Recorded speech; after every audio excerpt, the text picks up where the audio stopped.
பொங்கி வரும் கோயில் தங்கரதான் இன்பமே கொட்டுதே கண்ணையே கட்டுதே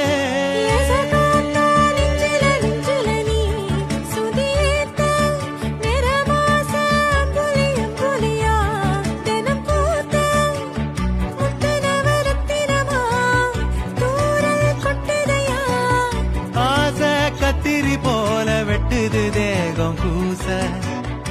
ஆத்தி வைக்கப்படாம எப்படி நானும் பேச